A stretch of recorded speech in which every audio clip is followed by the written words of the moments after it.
হাতত হেংদাং লৈ ৰাজপথলৈ ওলাম আৰু ৰাজপথত প্ৰয়োজনত হাতত হেংদাং লৈ ওলাব লাগিব। হাতত হেংদাং লৈ উচ্ছেদত নামিম বীৰ লাচিত সেনা।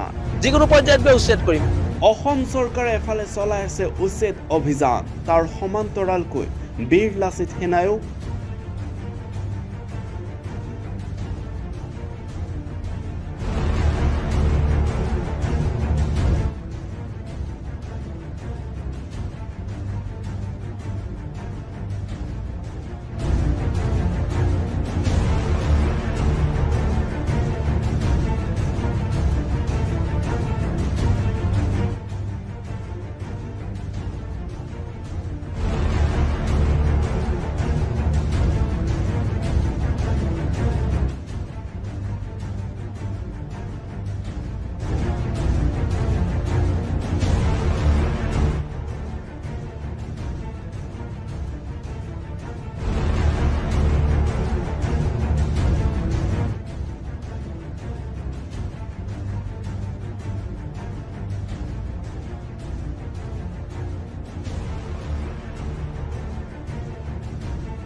আৰু যিখিনি পুলিচৰ গাত কোপ পৰিলে, বাংলাদেশীৰ হাতৰ যিখিনি কোপ পৰিলে, প্ৰতি কোপৰ বিচাৰ হ'ব।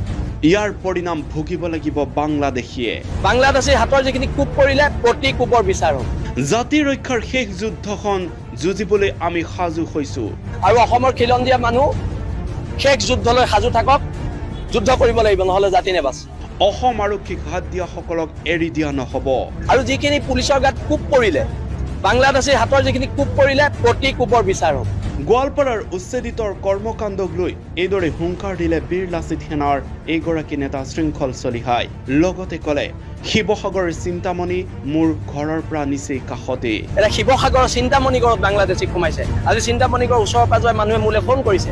এতিয়া চিন্তামণিগড় মোৰ ঘৰৰ পৰা কেই কিলোমিটাৰ? 15-20 কিলোমিটাৰ দূৰ, 15 কিলোমিটাৰো নহয়। মোৰ ঘৰৰ কাষতেই বহিছে বাংলাদেশী। অসম পুলিচৰ গাত হাত দিয়াৰ পিছত মানে বাংলাদেশীয়ে এখন যুদ্ধ ঘোষণা কৰি দিল, আৰু সেই যুদ্ধৰ এটা উত্তৰ দিয়াৰ সময়।